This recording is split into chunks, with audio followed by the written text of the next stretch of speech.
नमस्कार, मैं नवल किशोर न्यूरोथेरेपिस्ट आपका स्वागत करता हूं आज के टॉपिक में। आज हमारा टॉपिक है लिपिड प्रोफाइल। या आप देख रहे हैं कि मैंने यहाँ लिखा हुआ है लिपिड प्रोफाइल, और इस लिपिड प्रोफाइल में हम 6 चीज़ों के बारे में जानेंगे। तो सबसे पहली चीज़ हमारी टोटल कोलेस्ट्रॉल क्या होता है, दूसरी चीज़ कि हमारा HDL किसको कहते हैं, LDL किसको कहते हैं, VLDL का क्या मतलब है, ट्राइग्लिसराइड्स का क्या मतलब है और लिपोप्रोटीन का क्या मतलब है। तो इस पूरे चैप्टर में, पूरे इस लेक्चर में मैं आपको ये सारी जानकारी देने वाला हूँ। तो सबसे पहले हमें ये समझना है कि लिपोप्रोटीन क्या है, क्योंकि जब भी हम इन सब की बात करेंगे तो इसमें आएगा high density of lipoprotein, low density of lipoprotein. तो ये लिपोप्रोटीन क्या है? ये लिपोप्रोटीन वैसे ही है जैसे आपके घर की दीवार बनाने के लिए सीमेंट और रेते को मिलाया जाता है। यानी कि सीमेंट और रेते को आपस में मिलाकर एक नया मिक्सचर बनाया जाता है, जिसे हम कहते हैं कि इसके अंदर मसाला तैयार हो गया है, और ये मसाला ही आपकी दीवार को मजबूत बनाता है। तो बॉडी के अंदर भी फैट और प्रोटीन के कॉम्बिनेशन को, यानी कि हमारे आर्टरीज वेन्स के अंदर ब्लड सर्कुलेशन घूम रहा हो या लिम्फेटिक सर्कुलेशन घूम रहा हो, इसके बहने के लिए, इसको घूमने के लिए एक नॉर्मल रास्ता चाहिए, एक चिकना रास्ता चाहिए। इस रास्ते को बनाने का काम है लिपोप्रोटीन का, और ये लिपोप्रोटीन काम करती है जब प्रोटीन और फैट आपस में मिलती हैं, तो प्रोटीन और फैट के कॉम्बिनेशन को हम लिपोप्रोटीन कहते हैं। यानी कि इसके अंदर दोनों ही गुण पाए जाएंगे, प्रोटीन वाले गुण भी होंगे और फैट वाले गुण भी होंगे। तो अब बात करते हैं लिपोप्रोटीन, तो हमें समझ आया। अब इसमें जब हम लिपिड प्रोफाइल चेक कराते हैं तो टोटल कोलेस्ट्रॉल का मतलब क्या होता है। टोटल कोलेस्ट्रॉल को मैं यहाँ बताता हूँ, जिसको हम शॉर्ट में TC बोलते हैं, मतलब शॉर्ट में हम TC बोलते हैं। इसकी नॉर्मल रेंज 100 से लेकर 199 यानी कि मैक्सिमम 200 तक होनी चाहिए। जब हम लिपोप्रोटीन कराएंगे, यानी कि हम प्रोफाइल कराएंगे थायराइड, इसका लिपिड का प्रोफाइल कराएंगे, तो उसमें लिखा होता है उसकी रेंज क्या है, उस पेशेंट की रेंज टोटल कोलेस्ट्रॉल की क्या है, यानी कि टोटल कोलेस्ट्रॉल कितना है। टोटल अच्छा भी हो सकता है, बुरा भी हो सकता है। तो ये टोटल कोलेस्ट्रॉल कितना है, ये 100 से 200 के बीच में होना चाहिए। 200 से ऊपर जाएगा तो ये कहा जाता है कि हमारा कोलेस्ट्रॉल लेवल ज्यादा जा रहा है। जैसे शुगर भी है, शुगर हाई भी होती है, लो भी होती है, लेकिन टोटल शुगर क्या है ये हमारा HbA1c बताता है। शुगर के बारे में बाद में बात करूंगा, लेकिन अभी मैंने टोटल बताया कि टोटल कोलेस्ट्रॉल कितना है, ये 100 से 200 के बीच में होना चाहिए, चाहे अच्छा हो चाहे बुरा हो। अब अच्छे और बुरे की बात हम बाद में करेंगे, यानी कि एवरेज कोलेस्ट्रॉल हमारा 100 से 200 के बीच में होना चाहिए। इससे ज्यादा अगर हमारा कोलेस्ट्रॉल होता है तो हम ये कहते हैं कि हमारा कोलेस्ट्रॉल लेवल बढ़ रहा है। मैं आपको इसका रिस्क फैक्टर भी बताऊंगा कि इसकी वजह से हमें कौन कौन सी दिक्कतें आ सकती हैं। तो इसमें रिस्क फैक्टर क्या है, हार्ट डिजीज का आना, ब्लड वेसल से रिलेटेड डिजीज का आना, इसके बारे में डिटेल से बताता हूँ। दूसरा है हमारा HDL।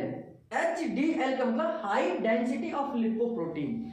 हाई डेंसिटी लिपोप्रोटीन का मतलब है कि अच्छा कोलेस्ट्रॉल कितना है। हाई डेंसिटी का मतलब होता है अच्छी क्वालिटी का लिपोप्रोटीन हमारा कितना है। अच्छी क्वालिटी का जितना ज्यादा कोलेस्ट्रॉल होगा उतना हमारे लिए फायदेमंद होगा। तो अच्छा कोलेस्ट्रॉल किन चीजों में होता है, जैसे अखरोट है, बादाम है, तिल है, या सरसों है, या हमारा जैतून का तेल है जिसे ऑलिव ऑयल बोला जाता है, ये अच्छे कोलेस्ट्रॉल को बढ़ाते हैं। तो इसलिए बोला जाता है HDL यानी कि हाई डेंसिटी ऑफ लिपोप्रोटीन। ये हमारा रेंज 40 से ऊपर ही होना चाहिए, मिनिमम से मिनिमम 40 तो होना ही चाहिए। इससे ऊपर जितना होगा उतना हमारे लिए अच्छा है। यानी कि एक व्यक्ति के लिए कितना पैसा होना चाहिए, कम से कम 40 से 50 रुपए तो होना चाहिए कि वो अपने दिन का खर्चा चला सकता है। अब इससे 200 रुपये होगा, 250 रुपये होगा, 400 रुपये होंगे, 500 रुपये होंगे, तो हम ये कहेंगे कि इस व्यक्ति की आय बहुत अच्छी है। तो इसी प्रकार से LDL को देखकर हम ये पता लगाते हैं कि इस व्यक्ति के पास अच्छा कोलेस्ट्रॉल कितना है। अच्छा कोलेस्ट्रॉल कितना है ये हमारे लिए ज्यादा लाभदायक होगा। क्योंकि आजकल हम डाइट में बैड कोलेस्ट्रॉल वाली चीजें ज्यादा खाते हैं, उसकी भी बात करूंगा। तो उस वजह से हमारा HDL यानी कि हाई डेंसिटी ऑफ लिपोप्रोटीन हमारा नीचे चला जाता है। तो नीचे चला जाएगा तो कौन सा बढ़ जाता है, LDL यानी कि लो डेंसिटी ऑफ लिपोप्रोटीन। ऐसा लिपोप्रोटीन जिसकी क्वालिटी लो कैटेगरी की है, यानी कि वो हमारे काम का नहीं है, कहते हैं लो कैटेगरी का व्यक्ति है। तो लो डेंसिटी ऑफ लिपोप्रोटीन हमारे लिए बेकार कोलेस्ट्रॉल होगा, जिसको हम दूसरे शब्दों में इसको बैड कोलेस्ट्रॉल भी कह सकते हैं। इसको गुड कोलेस्ट्रॉल कहते हैं, इसको बैड कोलेस्ट्रॉल कहते हैं। इसके बारे में कहा जाता है कि ये 130 से ज्यादा नहीं होना चाहिए, मतलब कम कितना हो उतना अच्छा। बुराइयां तो जितनी कम हो उतनी अच्छी है। कहते हैं किसी व्यक्ति के अंदर बुराइयां जितनी कम होंगी उतना अच्छा व्यक्ति है। यानी कि ये जो लो डेंसिटी है, यानी कि लो डेंसिटी वाला, लो कैरेक्टर वाला, वो हमारे अंदर जितना कम होगा उतने हमारे लिए फायदेमंद है। लेकिन इसकी अपर रेंज क्या है? 130 है, यानी कि 130 से ऊपर नहीं जाना चाहिए। लेकिन आजकल हम देखते हैं कि यही जो कम होना चाहिए ज्यादा हो गया है। क्यों? क्योंकि हमने बैड कोलेस्ट्रॉल वाली चीजें खाना शुरू कर दी हैं। हमने बाहर के समोसे, पिज्जा, बर्गर, चाउमीन, नूडल, यानी कि बाहर का ऑयलिंग खाना शुरू कर दिया है। जब भी हम बाहर का ऑयल शुरू करेंगे, बाहर के ऑयल का ज़्यादा इस्तेमाल करेंगे, चाहे वो नमकीन हो, चिप्स हो, पापड़ हो, कुछ भी हो, किसी भी रूप में अगर बाहर का ऑयल जा रहा है तो वो 100% आपकी बॉडी में लो डेंसिटी लिपोप्रोटीन को बढ़ाएगा, यानी कि बैड कोलेस्ट्रॉल को बढ़ाएगा। आपके शरीर में अच्छा कोलेस्ट्रॉल होना चाहिए, जिसको हम हाई डेंसिटी लिपोप्रोटीन कहते हैं, यानी कि हाई क्वालिटी वाला लिपोप्रोटीन हमें चाहिए। जो हमें, मैंने आपको बताया कि हमें अखरोट है, बादाम है, तिल का तेल है, सरसों का तेल है, या ऑलिव ऑयल है, जैसे जैतून का तेल बोलते हैं, या घिरी का ऑयल है ना, जिसको हम बोलते हैं नारियल का ऑयल, तो उसका इस्तेमाल हम करें तो हमारा अच्छा कोलेस्ट्रॉल बढ़ेगा। तो आपने देखा टोटल कोलेस्ट्रॉल क्या है, इन दोनों के मिक्सअप को ही हम टोटल कोलेस्ट्रॉल बोलते हैं। यानी कि ये कितना है, ये कितना है, तो टोटल हमारा 200 से ऊपर नहीं होना चाहिए किसी भी तरीके का।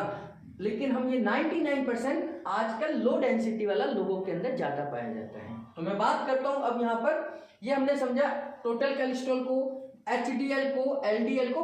VLDL का मतलब है low density lipoprotein, very low density of lipoprotein. ये तो हमारे अंदर कम से कम ही होना चाहिए, ये तो और भी खतरनाक होगा। अब आता है हमारा ट्राइग्लिसराइड, यानी कि यहाँ पर 5वें नंबर पर ट्राइग्लिसराइड। इस ट्राइग्लिसराइड्स को TG बोला जाता है, TG शॉर्ट में बोलते हैं। और इस TG का नॉर्मल रेंज 150 के करीब है। ये TG हमारे शरीर के अंदर, ये भी एक प्रकार की फैट है, यानी कि एक प्रकार का फैट है। लेकिन ये फैट कब बनता है? जब हम शुगर का इंटेक ज्यादा करते हैं। यानी कि शुगर का इंटेक हम लगातार कर रहे हैं तो बॉडी क्या करती है, उस शुगर को, क्योंकि मैंने बहुत लेक्चर्स में बताया कि हमारे बॉडी के अंदर ग्लाइकोनियोजेनेसिस की प्रोसेस चलती है, या बॉडी की इतनी कैपेसिटी है कि वो शुगर को कोलेस्ट्रॉल में भी बदल सकती है। तो जब हम शुगर का जरूरत से ज्यादा इस्तेमाल करते हैं, बहुत सारे लोगों को मीठा खाने की बहुत आदत होती है, तो उस कंडीशन में उस शुगर का इस्तेमाल डेली रूटीन में होने वाले कार्य में नहीं हो पाता और बॉडी उस शुगर को ट्राइग्लिसराइड्स के रूप में अपनी बॉडी के अंदर स्टोर कर देती है। इसी प्रकार से जो लोग अल्कोहल का ज्यादा इस्तेमाल करते हैं, यानी कि शराब का इंटेक ज्यादा करते हैं, बियर का इंटेक ज्यादा करते हैं, वाइन का इंटेक ज्यादा करते हैं, तो क्योंकि ये भी अल्टीमेटली शुगर को ही बढ़ाने वाले हैं, तो शुगर का इंटेक ज्यादा करते हैं, अल्कोहल का इंटेक ज्यादा करते हैं, तो बॉडी इस चीज को ट्राइग्लिसराइड्स के रूप में एक्स्ट्रा स्टोर करके रखती है। हालांकि इनकी हमें जरूरत नहीं है, लेकिन फिर भी एक नॉर्मल रेंज इसकी मानी जाती है कि ये 150 से ज्यादा नहीं होने चाहिए। यानी कि हमारे शरीर की कैपेसिटी इतनी है कि अगर हम शुगर या अल्कोहल पीते भी हैं तो 150 तक की तो रेंज हमारी बॉडी सहन कर लेगी। लेकिन अगर इससे ज्यादा जाते हैं तो इसका असर हमारे वास्कुलर सिस्टम पर पड़ेगा। मैं भी आपको बताऊंगा दोनों का मतलब क्या है। यानी कि इसकी वजह से हमारे को मोटापा आ सकता है, यानी कि जब हमारा ट्राइग्लिसराइड बढ़ेगा तो मोटापा, क्योंकि शुगर लेवल बढ़ेगा तो मोटापा बढ़ेगा। दूसरा, हार्ट डिजीज भी आने के चांसेस हैं, इसका भी मतलब मैं आपको बताऊंगा। और इसकी वजह से हमें हाई ब्लड प्रेशर भी हो सकता है, क्योंकि हमारे आने जाने के, यानी कि ब्लड के फ्लो होने के लिए एक जगह चाहिए। अगर उस जगह पर कचरा जमा होने शुरू हो जाएगा तो उस ब्लड का प्रेशर बढ़ जाएगा, यानी कि हाई ब्लड प्रेशर हो जाएगा और ट्राइग्लिसराइड्स की वजह से हाई ब्लड प्रेशर हो सकता है। तो अगर आपका ट्राइग्लिसराइड लेवल बढ़ रहा है तो आपको अल्कोहल यानी कि शराब का इंटेक बंद कर देना चाहिए और शुगर का इंटेक बहुत कम मात्रा में कर देना चाहिए। अब आते हैं कि जब अगर इन सब चीजों के बढ़ेंगे तो हमारे को डिजीज कौन कौन सी आ सकती है। तो कार्डियोवास्कुलर डिजीज एक पूरा डिपार्टमेंट है, एक पूरा ग्रुप है डिजीज का, कार्डियोवास्कुलर डिजीज। कार्डियोवास्कुलर डिजीज से हमें समझ आना चाहिए, कार्डियो का मतलब हार्ट, वास्कुलर का मतलब वेसल्स, और डिजीज का मतलब डिजीज, यानी कि हार्ट से रिलेटेड जितनी भी ब्लड वेसल्स हैं उनमें कोई ना कोई दिक्कत आ सकती है। उनमें ब्लॉकेज हो सकता है, उसमें चॉकिंग हो सकती है, उनमें टोटल स्टंटिंग हो सकती है, यानी कि टोटल बंद हो सकता है, थोड़ी रुकावट आ सकती है, उबड़ खाबड़ हो सकती है, जिसकी वजह से हमें हार्ट अटैक भी आ सकते हैं, हार्ट अटैक आ सकते हैं, हाई ब्लड प्रेशर हो सकता है। हाई ब्लड प्रेशर होने का एक महत्वपूर्ण कारण ये है कि हमारा शुगर लेवल बढ़ेगा या कोलेस्ट्रॉल लेवल बढ़ेगा तो हमें हाइपरटेंशन हो सकती है। और ट्राइग्लिसराइड्स के पेशेंट को 99% देखा गया है कि हाइपरटेंशन की समस्या उनको आ गई है। तो कार्डियोवास्कुलर डिजीज का मतलब हार्ट के आसपास के जितने भी वास्कुलर यानी कि वेसल्स हैं, ब्लड वेसल्स हैं, उनमें डिजीज यानी कि उनकी परेशानी कार्डियोवास्कुलर डिजीज कहलाती है। दूसरा पैंक्रियाटाइटिस भी हो सकता है। अब पैंक्रियाटाइटिस का इससे क्या लिंक है, तो आपकी जानकारी के लिए मैं बताता हूं। पैंक्रियाटाइटिस का मतलब है कि पैंक्रियास का अपना ठीक से काम ना करना। पैंक्रियास अमाइलेज, लाइपेज और ट्रिप्सिन बनाता है। अमाइलेज, लाइपेज और ट्रिप्सिन बनाता है, साथ में इंसुलिन बनाता है। क्योंकि बार बार आप इंसुलिन का आप शुगर का इंटेक ज्यादा कर रहे हैं, आप बार बार दिन में 4 बार 5 बार 6 बार आपको मीठे खाने की आदत है, तो जिसकी वजह से पैंक्रियास को बार बार इंसुलिन बनाना पड़ता है।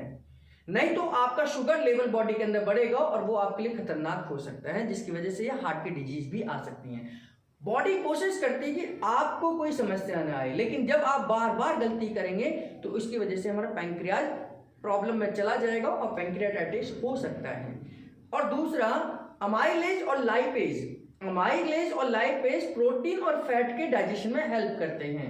जब आपके प्रोटीन और फैट का प्रॉपर डाइजेशन नहीं होगा तो पैंक्रियाटाइटिस भी हो सकता है, यानी पैंक्रियास पर वर्कलोड ज्यादा हो जाएगा। तो टोटल मिलाकर इस चैप्टर से हमें समझ आना चाहिए कि हमें लिपिड प्रोफाइल की जरूरत तब पड़ती है जब हमारे हाइपरटेंशन की समस्या आ रही है, यानी कि हमारा ब्लड प्रेशर लगातार बढ़ता जा रहा है, बेचैनी बढ़ती चली आ रही है, हमारे को रात को नींद नहीं आ रही है, हमारी हार्ट बीट बढ़ रही है, हमारे को मोटापा आता चला जा रहा है, हमारे को चर्बी जिसको बोलते हैं कि हमारे फैट की वैल्यू बढ़ती चली आ रही है, हमारे डबल चिन आती चली जा रही है, या हमारे को बेचैनी बढ़ रही है, हम किसी भी चीज में हाइपरनेस दिखाते हैं, बहुत जल्दी गुस्सा आने लग गया है, तो ऐसी कंडीशन में डॉक्टर्स आपको सबसे पहले लिपिड प्रोफाइल कराने के लिए बोलता है। हम लिपिड प्रोफाइल के द्वारा ये जानते हैं कि हमारा टोटल कोलेस्ट्रॉल कितना है, बॉडी के अंदर टोटल कोलेस्ट्रॉल कितना है, जो कि हमारा 100 से लेकर 200 तक होना चाहिए, इसके बीच में ही होना चाहिए। इसी के अंदर आता है हमारा हाई HDL यानी कि गुड कोलेस्ट्रॉल, जो कि अच्छा होना चाहिए, और कम से कम तो 50 तो होना ही चाहिए या 50 से ऊपर होना चाहिए। LDL लो डेंसिटी वाला हमारा जितना कम होगा उतना अच्छा है, जितना कम होगा उतना अच्छा है, लेकिन ये हमारा 130 या 150 से ऊपर बिल्कुल भी नहीं होना चाहिए। अगर ये इससे ऊपर चला गया तो ये हमारे को बीमारी देकर ही मानेगा। और VLDL का मतलब कि वेरी लो डेंसिटी लिपोप्रोटीन का मतलब है कि उससे भी घटिया है, यानी कि जो लोग बाहर के समोसे बहुत ज्यादा खाते हैं, बाहर के ऑयल का ज्यादा इस्तेमाल करते हैं, तो उनका VLDL भी बढ़ सकता है। ये बढ़ना हमारी हार्ट से और ब्लड प्रेशर से रिलेटेड डिजीज का कारण बन सकता है। ट्राइग्लिसराइड्स, जो लोग शुगर और अल्कोहल का ज्यादा इंटेक करते हैं उनके अंदर ये बढ़ सकता है और आपको मोटापा दे सकता है। लिपोप्रोटीन का मतलब मैंने बताया कि फैट और प्रोटीन के मिक्सअप को लिपोप्रोटीन बोलते हैं, जो कि हमारी आर्टरीज या वेन्स या ब्लड वेसल्स या लिम्फ वेसल्स के रास्ते को, यानी कि इनको चलने के रास्ते को ठीक बनाने के लिए काम करता है। ये हमारे लिए बहुत जरूरी है, यानी कि कोलेस्ट्रॉल हमारे लिए बहुत जरूरी है, तभी आपका ब्लड फ्लो या लिम्फ वेसल्स का फ्लो प्रॉपर रहेगा। लेकिन अगर ये जरूरत से ज्यादा हो जाए तो ये हमारे लिए नुकसानदेह हो सकता है, लेकिन इनका जरूरत से कम भी होना हमारे लिए घातक हो सकता है। तो इसलिए बीच बीच में 40 साल के बाद में हर साल हमें अपना लिपिड प्रोफाइल जरूर चेक कराना चाहिए, ताकि आपके शरीर के अंदर क्या चल रहा है ये हमारा लिपिड प्रोफाइल बता देता है। तो उम्मीद करता हूँ लिपिड प्रोफाइल के बारे में आपको सारी जानकारी मिली होगी, इन सब की चीज़ों के बारे में जानकारी मिली होगी। आपका अगर कोई क्वेश्चन है, कोई डाउट है, कुछ चीज़ नहीं समझ आई है तो नीचे कमेंट बॉक्स में आप लिख सकते हैं। मैं वहाँ से पढ़कर, आपके कमेंट को पढ़कर आपके प्रश्न का सवाल का जवाब वहाँ दूंगा। आपका बहुत बहुत धन्यवाद।